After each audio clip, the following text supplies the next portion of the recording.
Hiya! Welcome back to my channel and welcome to another video. As you can tell, I am back home. This is the first kind of real sort of standing, talking kind of video that I've filmed since being back home. So my usual background is back. So far, since being home, they've all been sort of more vlog style videos. So I did a what I eat in a day, a drive with me, and then also a day in the life. So it's all been a bit more vloggy recently. And yeah, it just means I haven't filmed with my usual background yet. But if you've been around a little while, then you should probably recognise this background, as I did use it for quite a lot of my videos before I left to go to uni. Also, if you haven't seen my recent videos, then you won't know that I have had braces put back on. Currently just got the top ones on. I'm getting the bottom ones later today, although by the time this video goes up, then I will already have the bottom ones on. I'm having to pre-film as I'm about to go away on holiday, so be sure to check out my vlogging channel, link down below, as I will be posting a lot of vlogs on there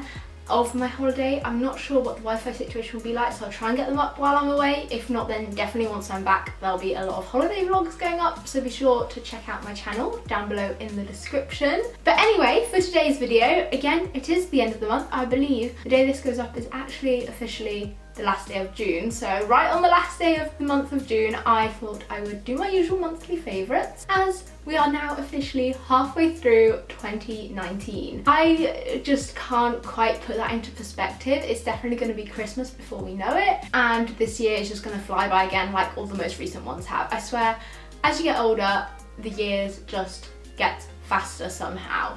But anyway, into today's favourite, which of course includes a couple of foodie items that I've discovered, as well as a mixture of other things as well, so let's get straight into it. So the first one I'm going to mention is actually a video editing app, and it is called, I don't know whether it's pronounced Visco or whether you would call it VSCO.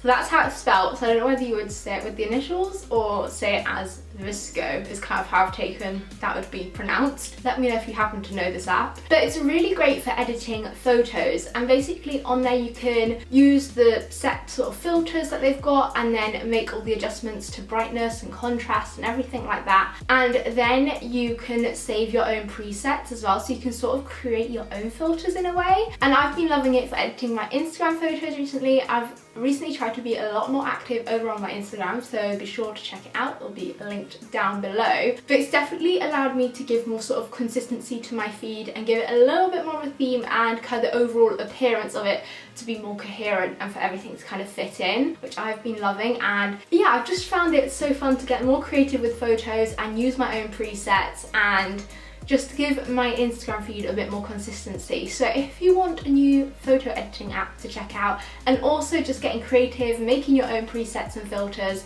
it's definitely so worth checking out Visco. I currently still just use the free version, so you can't save that many presets on at the moment. I think actually you can only currently save one, but I just wanted to see how much I use it, and then maybe I'll look at subscribing to it, because you are more limited to the filters and features you can use. But for the moment there's still a good range, and I've still been really enjoying using it at the moment anyway. But if I do use it more, then I might look into getting a subscription to it, depending on how much it is. My next favourite is actually a podcast. As you probably know by now, I love listening to a good podcast, and this one is the Health Code podcast. I'm not sure if I have mentioned it before in a previous favourites. I may have done, I may not have done, but either way I thought it was so worth a re-mention, as the new series has recently launched, and Sarah, it's basically Sarah and her boyfriend. Sarah comes from Sarah's Day. She has her YouTube channel.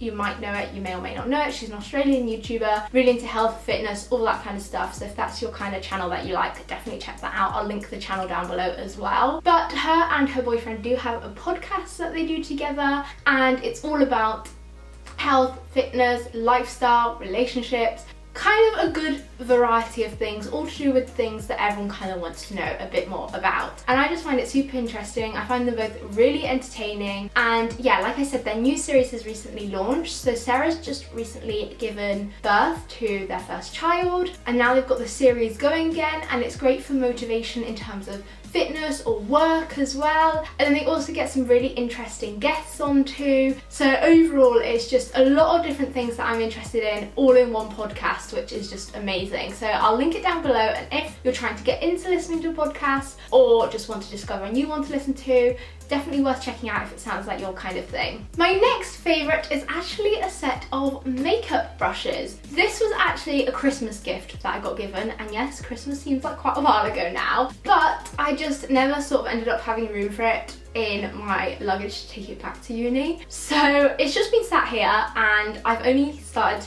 being able to use it recently since being back home, but I just thought it was so worth a mention because honestly the brushes in here are so amazing, and they've also got a rose gold theme going on, which I still am obsessed with my rose gold, so as I have been for probably a couple of years now, or at least a good solid year anyway. But you basically get, let me see how many brushes there actually are, but they're all super amazing quality. It came with the makeup bag as well, which is great for keeping them in and just ensuring that they all stay nice and fresh and clean. And you've got, oh, I'm struggling trying to hold them all. So there are 1, 2, 3, 4, 5, 6. There's 7 brushes that you get.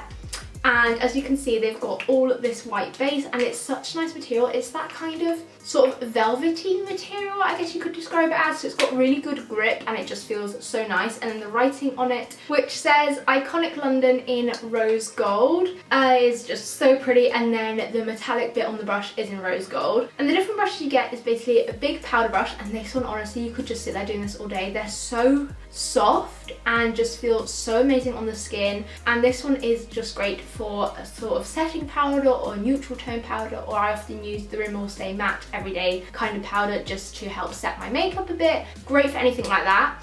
Then this fan brush is honestly amazing. I had a fan brush I used to use all the time, and then I just got so used to using it. But now I've used this one, and that one in comparison is actually quite thin, whereas this one, let me just take the little cover off. It is super thick and just honestly feels amazing, and it's great for applying highlighter. I think this is going to be my new go-to highlighter brush. I think I was in need of a new one anyway because I've had my other one for a while. So this is definitely a very good upgrade. Then you also get a few eye brushes as well. So you've got this one, which is just great for applying eyeshadow, and again, super soft. And then you have a blending brush. I do have a blending brush, but again, I've had it for a while, so good upgrade, much needed. And this one just feels amazing. I haven't tested out the eye brushes yet, but I will be sure to use them very soon. I might take this set on holiday with me actually and use them there. And then there is also an eyeliner brush as well, which is just a very thin line for applying liquid eyeliner. I probably won't make much use of this one, to be honest, because if I ever do use an eyeliner, I like the ones that are kind of like look like a felt tip pretty much, where you just draw it on. I'm not the best at eyeliner and I don't wear it that much, to be fair, but if I ever do, they're the kind of ones that I go for where you don't need a separate applicator. But who knows, I might find another use for this brush anyway. And then you also have this contour brush, which is great for applying any kind of contour powder or also bronzer as well. It works really well for, and yeah, it's just honestly, these brushes are amazing quality. The final one you get, which I absolutely love, this just feels amazing, is it's like, I guess it kind of looks almost like a horse brush in a way, but it's so soft. It's like this sort of buffing brush, which you can use for sort of foundation or primer, any kind of base layer really. And honestly, just doing that on your face feels like such a nice massage. This brush I absolutely love, and I haven't had anything like this before, so definitely a fave out of all of them, I think. As well as the highlighter brush. I think those two have to be my faves. So then my next favourite is actually a book, and it's by an author who I've mentioned 1 or 2 times before, and that is Sofie.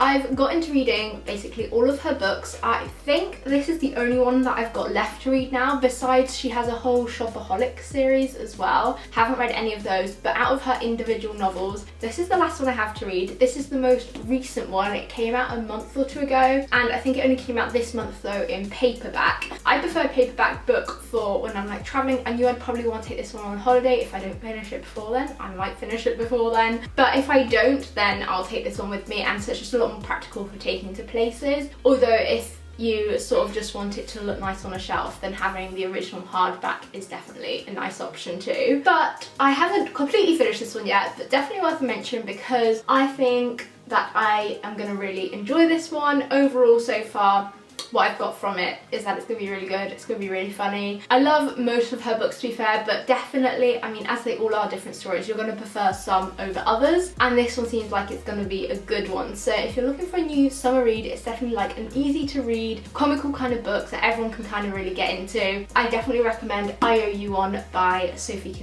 Before moving on to my foodie favourites, I just thought this was worth a mention because since being back home, this is definitely something food related, I've had a lot more time for baking, getting in the kitchen, which I've loved. At uni I definitely had chances to bake, but not as often as I would have liked. I often got quite busy during the day. I'd either have lectures, then work to do, then working on YouTube, then going to gym classes, and my days kind of filled up, and it would only be on the odd occasion when I had a free afternoon to do some baking. But since being back home over these last couple of weeks, I have been loving getting back in the kitchen, experimenting. Recently I haven't really been following any recipes, and sometimes the best creations can come out of that, and it's so rewarding when you just chuck a whole load of ingredients together with an idea in your head and it turns into something that tastes amazing. If you have anything that is more on the creative side that you haven't had a chance to work on recently or just kind of forgotten about, I definitely encourage getting back into it. I love having something creative like that to work on. It's a completely different energy to doing things like uni work or sitting down at an office desk if you have a job, and I think it's such a great way. I mean, for you it might not be cooking or baking. I guess for me as well, I've got YouTube going on, which is more on the creative side, but then baking is a completely different kind of creativity, and just honestly been loving it so much. So I just thought, even though it's a bit of a random thing to include in the favourites video, I just thought it was worth a mention in order to encourage you to get into something a bit more creative and just find a passion again for something that you haven't had as much time for, or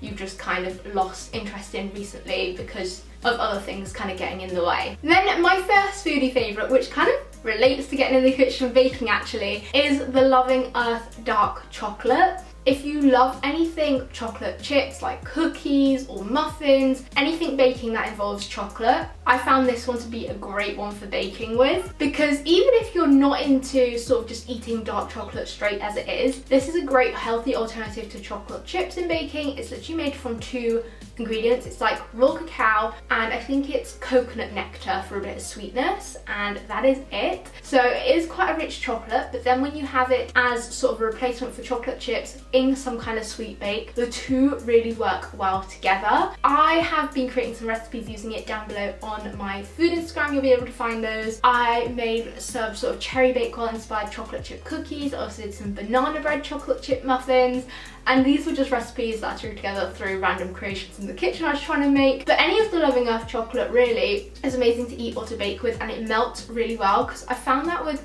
certain dairy-free chocolates, they just don't melt that well. But if you're looking for one that melts, so you could either use it to like dip fruit in as well, I could imagine that would work really well, or for baking with, then the Loving Earth dark chocolate one is definitely a good shout for that. And my final mention goes to the Protein Ball Company, who I probably have mentioned their products before, but I do love their protein balls, and I've never tried their peanut butter and jam flavour just because up until recently I'd never really been into peanut butter, but then during this year at uni I really started to get into it more. For some reason my taste buds have changed. It's one of those things that I've always just really hated the taste of, but now I quite like it. It's not like my favourite nut butter, but I do like to use it in like savoury dishes for cooking and mixing it into bakes and having it with different things. I wouldn't just eat it straight as much, I don't think. I mean, maybe I would, but like still I've got into it a lot more, so I always just never tried this flavour. But if you're a peanut butter fan and love kind of like date-based energy balls, then the Protein Ball Company peanut butter and jam ones, definitely a great combo. I think they had, was it strawberries and blueberries, I want to say? Definitely there was strawberries, and then I think possibly blueberries in there as well, and it was just super tasty. So those were all of my favourites for this month. I really do hope that you've enjoyed this video. Sorry I've been a bit lispy throughout, I should have said that at the start, but it is because of my brace situation. I hadn't been too bad until this last day or so when I've started to get more lispy, so sorry for that. But all the same, I hope you have enjoyed this video. Be sure to smash a big thumbs up on it if you have, as well as clicking on that little red subscribe button down below if you're new to my channel. And don't forget, there's also that notifications bell that you can tap onto so that you're notified whenever I upload, and I'll be sure to see you very soon with a brand new video. Bye!